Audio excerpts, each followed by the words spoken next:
Hello, welcome to On Wildlife. I'm your host, Alex Ray. On this podcast, we bring the wild to you. We take you on a journey into the life of a different animal every week, and I guarantee you're going to come out of here knowing more about your favorite animal than you did before. You definitely want to stay tuned for this episode because today we have Chris Soucy from the Raptor Trust in New Jersey as our special guest.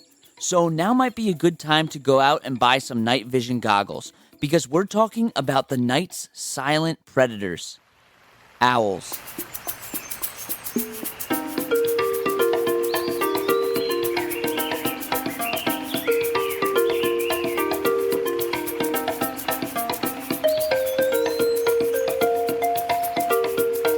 When you think of an owl, you may be imagining something that looks like Hedwig from Harry Potter. But what you might not know is that owls come in all different shapes and sizes. There are over 250 different species of owls, and they're divided into two families. Titanidae, which are owls that have heart-shaped faces, and Strigidae, which are owls that have rounder faces. There are owls on every continent except for Antarctica, and they live in a variety of different habitats. Although most owls live in trees and barns, one species of owl actually lives underground. That owl is called the burrowing owl. The largest species of owl is a great horned owl, and their wingspan can get to be around 4.5 feet long.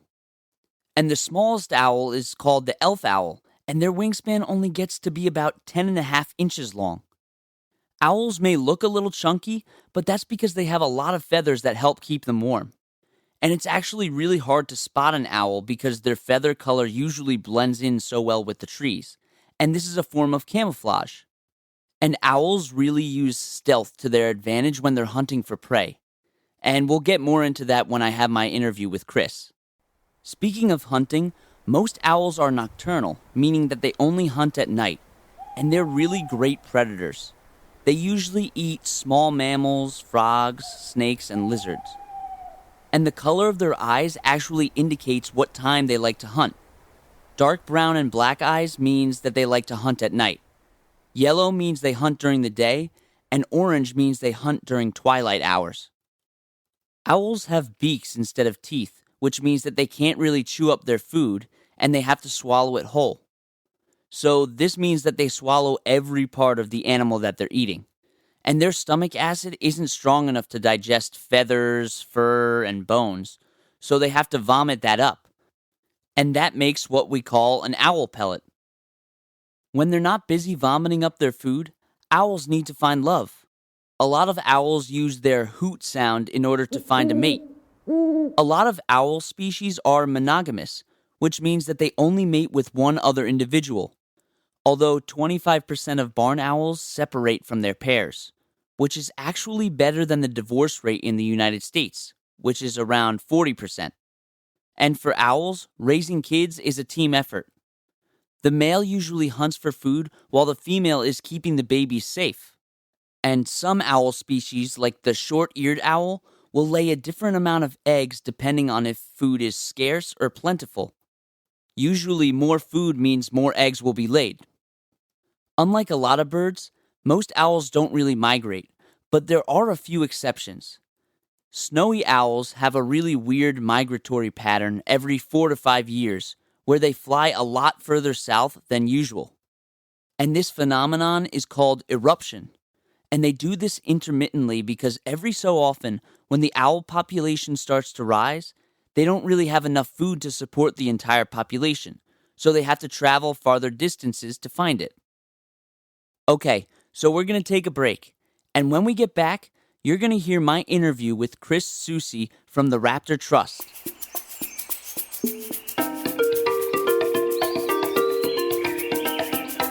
Time for a trivia question. What was the first animal to go to space? A, a fruit fly, B, a monkey, C, a human, or D, a dog?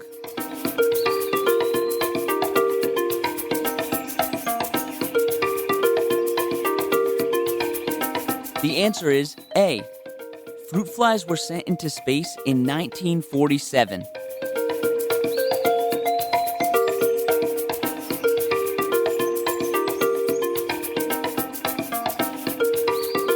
Hi, Chris. How are you doing? Oh, great. Thanks so much, Alex. It's a pleasure to be here with you on wildlife. Well, thank you for coming on the podcast to talk about owls. Um, so, before we get into owls, can you just tell us a little bit about yourself? Sure. I'm 5'10". I have blue eyes. I like long walks in the woods. Actually, I really do like long walks in the woods, and that's part of the gig at the Raptor Trust. So I grew up at the Raptor Trust, really, literally. My parents founded the organization. It's been part of my life for 51 of my 55 years. But I had a sense, even when I was a kid, just how sort of special and interesting and kind of crazy it was. I left. I went to Rutgers. I stayed in New Jersey, through college, and lived real close to home. I moved out west and lived in Colorado and New Mexico and other places for a while. But the Raptor Trust and New Jersey and the Great Swamp in particular always kind of felt like home. My dad passed away 6 or 7 years ago, and the board of trustees asked me to come home and steer the ship. And it's an amazing organization with a long, long, long history of doing great work for wildlife and the environment and education and birds in particular. And I'm proud to be back. That's great. Can you talk a little bit more about what the Raptor Trust does and what you do there at the organization? Sure. So we're a wildlife rehabilitation organization primarily, and we have sort of a threefold mission. One is to provide free care for any wild birds that need assistance. And while our name is the Raptor Trust, we take in any native wild bird that has been displaced from its nest or injured or hit by a car. We see birds that are orphans, we see birds that are injured. We take in as many as 6,000 birds a Wow. year. We've handled like 140,000 birds since the organization's founding. Um, and we try to get as many of them back into the wild as possible. This is where they belong. So that is our main goal, and we're successful as often as not. Mhm. So having put 50 or 60,000 birds back into the wild is quite an accomplishment, and it takes a large crew. Part of the mission is also education. So we have a team of educators and teachers on board who speak to school groups and scout groups and lead tours. We have about 50 permanent resident birds that live at the Raptor Trust, mostly raptors, hawks, owls, eagles, falcons, vultures. They're birds that can't be released back into the wild. They've been injured or compromised in some way that would make them, unsuccessful and unable to survive in the wild. And then we have a mission also to provide, an example for humane treatment of wildlife. We try to teach people how to be better stewards of the environment and how to live in consort with these animals that share our world. And really, they've done very, very little damage to ours, and we've done a lot of damage to Mhm. theirs. So it's kind of where we try to, you know, cross the bridge and try to get people to meet owls and hawks Yeah. halfway. Um, that's great. So, can you talk about some of the owls that you currently have at the Raptor Trust? I can. I'll just highlight a couple who are kind of our rock stars. We have a great horned owl whose name is Ugla. He is 40 years old, which I Wow. think from the research that I've done and from the scouring of the internet I've done, he may be the second oldest great horned owl that ever lived. I can't find any records that conflict with that. Um, he came to the Raptor Trust in 1980 as just sort of a fluffy little ball, but he had already been raised in captivity. That period when they're really, really young is when they become imprinted. And his first experiences for weeks of being fed and being cared for were by people. So he never associated with owls.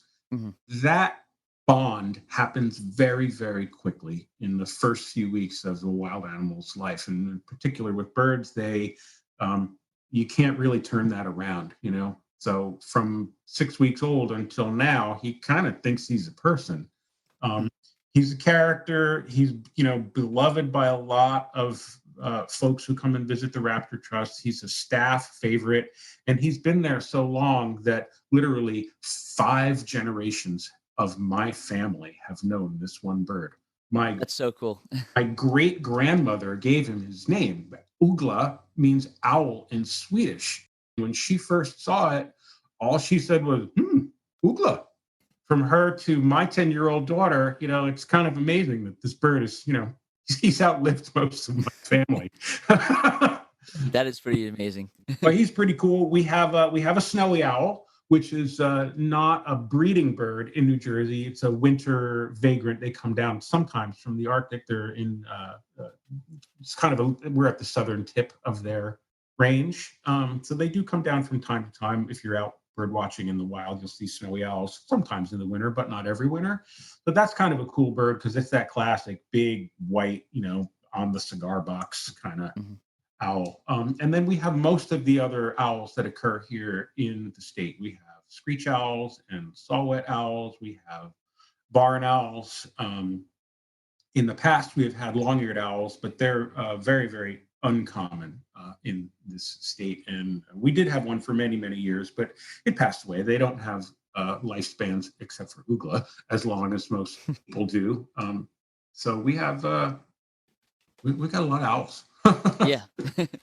Well, obviously you've been around owls for a very long time. So can you answer this question? So other than the classic who that owls make, do they make other sounds as well? They do. And the 2 owls in the state of New Jersey that make that classic, hoot owl sound are the great horned owl that we talked about before, and the barred owl, B-A-R-R-E-D. It's got sort of vertical stripes or bars on its chest. And they both make different kinds of hooting sounds, but they both do hoot.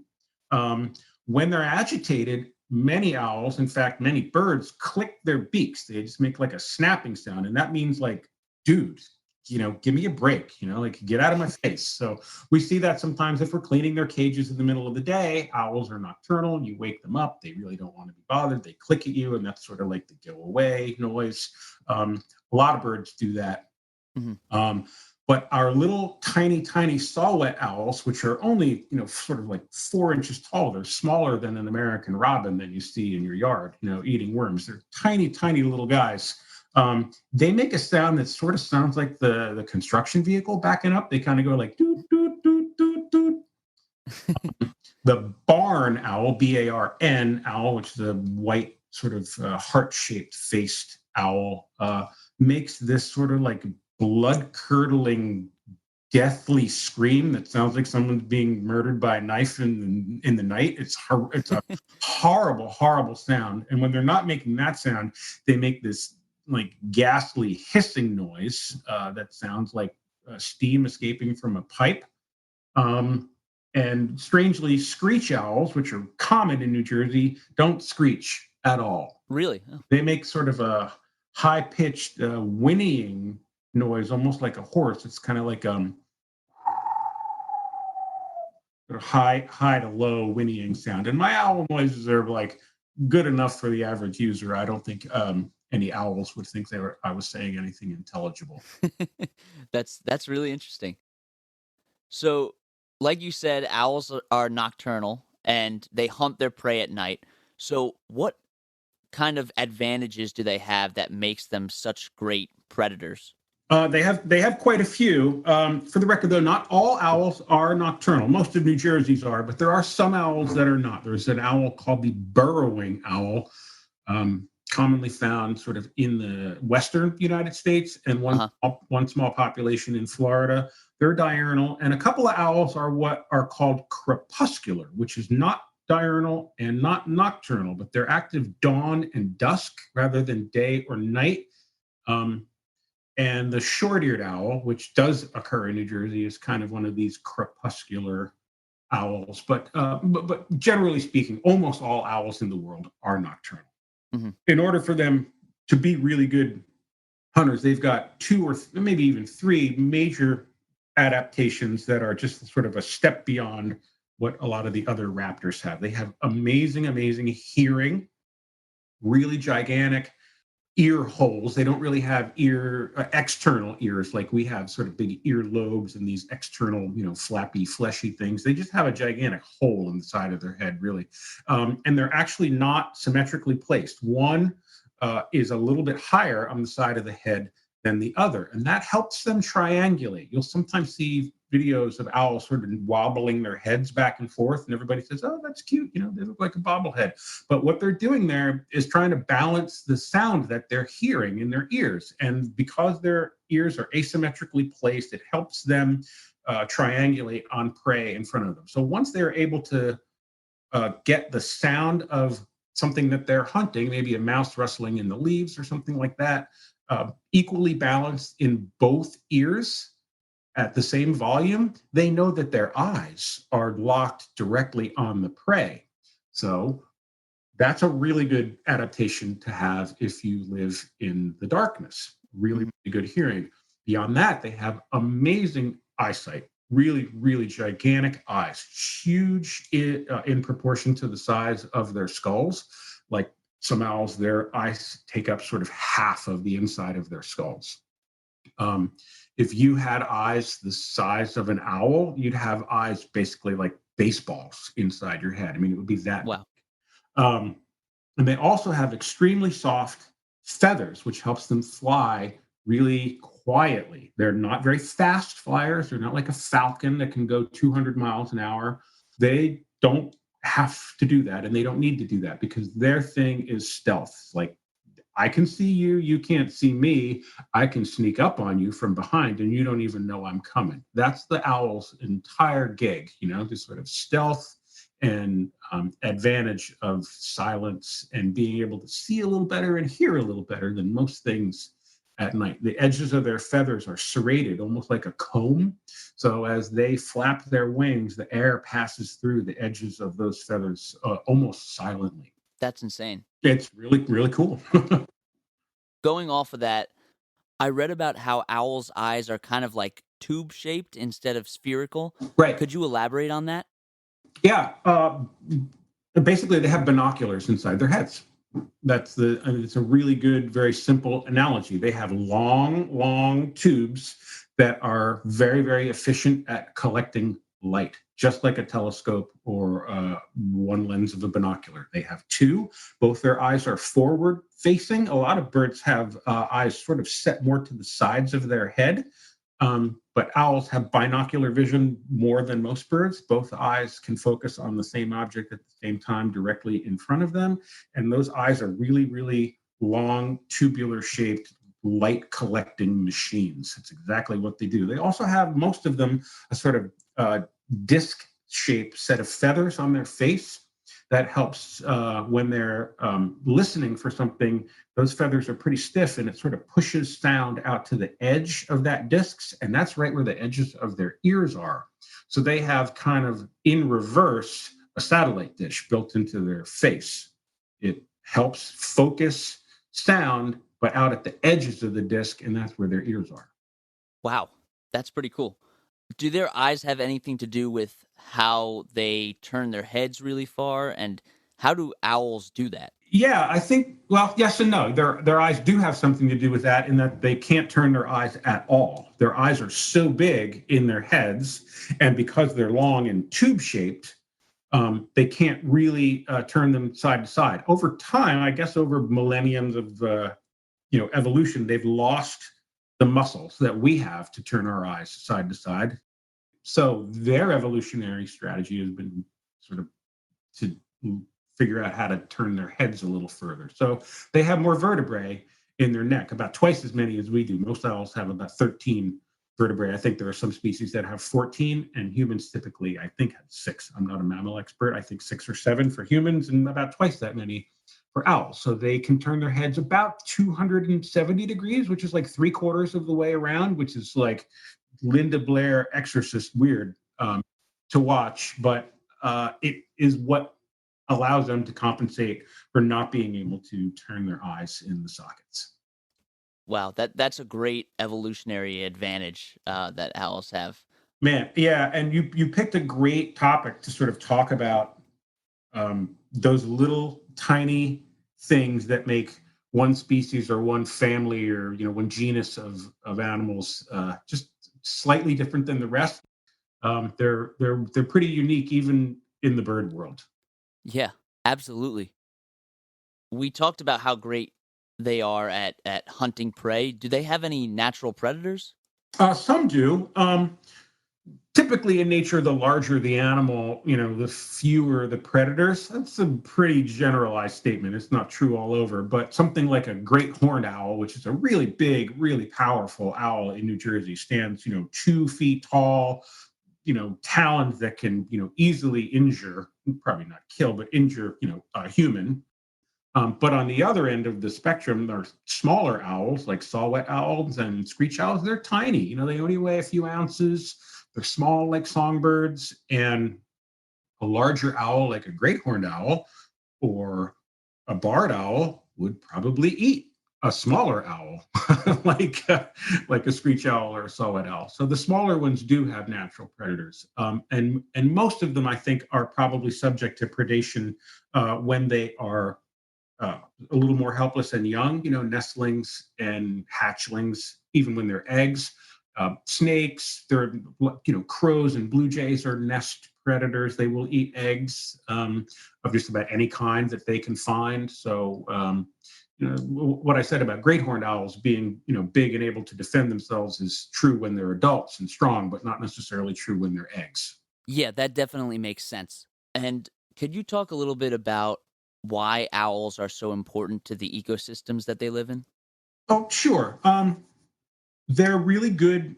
Um, they're a very good check and balance for things that we often consider pests, which primarily in our area are rodents. Rats, mice, voles, moles, shrews, those kinds of things. They're beneficial to humans in that way.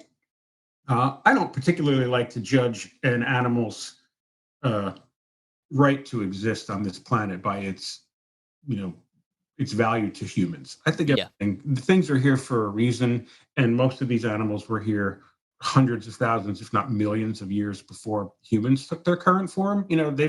They got more of a right to be here than we do, really. um, but they do provide a system for keeping populations of other things in balance. And for smaller owls like screech owls, that may be, grasshoppers or little tiny frogs or other things. For larger birds like great horned owls, it's going to be, squirrels and skunks and things like that. But they all help keep a natural balance in the environment. And any good ecologist will tell you that broader speciation, more species equals a healthier environment. So having more owls around is a good thing. Yeah, and that just shows how important they really are. Okay, so this is going to be my last question. What problems are owls facing right now, and what can we do to help? The biggest problem that owls face right now is people. I mean, just sort of straight up, that's just the truth. They're in danger in New Jersey in particular, and this is where you and I both live, mostly from, habitat loss. These animals are primarily in danger, I think, from human activity. Um, we probably don't need to get into uh, the climate change thing, but that certainly plays a part of it, a part in it. I think that the traditional breeding grounds of a lot of these types of birds and really all animals have shifted and had to move either north or south in response to uh, changes in climate. So that's a thing too. And what can we do to help? I mean, there are things that people can do right here in New Jersey in their own backyard. I mean, I have a couple of screech owl boxes up in my backyard, and we sell those at the Raptor Trust, and they're made of cedar. But you can get them from Audubon, and you can get them from Wild Birds Unlimited, and you can get bird feeders and bird houses and nesting boxes of all kinds, not just for owls, but for songbirds too. And passing migrants need food, and I think that people can do things in their own yards that can really help. Screech owls, in particular, don't seem to mind too much human activity. They've done pretty well around humans, and Lots of people, even in suburban areas, send us photos all the time. Like, I bought this box and I put it up in my yard, and all I had was this like quarter-acre patch of the backyard. And look, like there's this little red face sticking out of the hole in the box. You know, your listeners shouldn't get their hopes up that just because they put a box up, they're going to get an owl, because that box is exactly the right size for squirrels. Unfortunately, the nesting hole is about 3 inches, and that's just the size that a screech owl likes. And it's also just the size that your squirrel likes. But hey, look, if you're getting squirrels in your box, they need a place to live too, and they become really good great horned owl food somewhere down the road.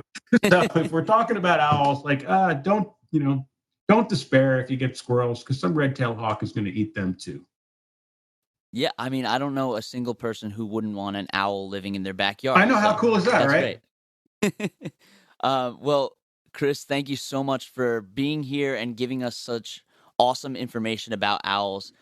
Before you go, can you talk a little bit about where we can find information about the Raptor Trust? Sure. So we have a Raptor Trust website. It's theraptortrust.org. You got to put the in there, because just by luck, there's another place called Raptor Trust in England, and I would be, you should go visit them too. But if you want to come see someone here in New Jersey, you can check out our website. We have been closed to the public for quite some time, since the middle of March, with the whole pandemic that's going on. We are gradually going to start reopening soon for a really limited, sort of by appointment only kind of visitations. We have information and publications on our website. We have virtual programs that people can do. You can chat with one of our educators and they'll bring out a bird, just like they would normally have done in a classroom, but instead sort of, into your house on your Zoom screen. So we're trying to do our best to meet people in the middle while keeping our staff safe. But you can visit theraptortrust.org to find that information. And, we hope to see as many people as soon as possible, whether that's in person or just virtually. Yeah, that's great. Well, thank you. And everyone, please go check out the Raptor Trust, because they're doing some awesome work. And thank you again so much, Chris, for coming on. Thanks, Alex. Appreciate it. That interview was so cool, and I'm really glad we were able to have Chris on the podcast. As we learned, owls play an important role in the environment. This is why you should definitely take a look at the Raptor Trust. Some other organizations that also help owls are the Owl Research Institute and Burrowing Owl Conservation Network. Thank you so much for coming on this adventure with me as we explored the world of the owl. You can find the sources that we used for this podcast and links to organizations that we reference at www.onwildlife.org. You can also email us at onwildlife.podcast@gmail.com. Don't forget to tune in next Wednesday on wherever you listen to podcasts. And that's On Wildlife.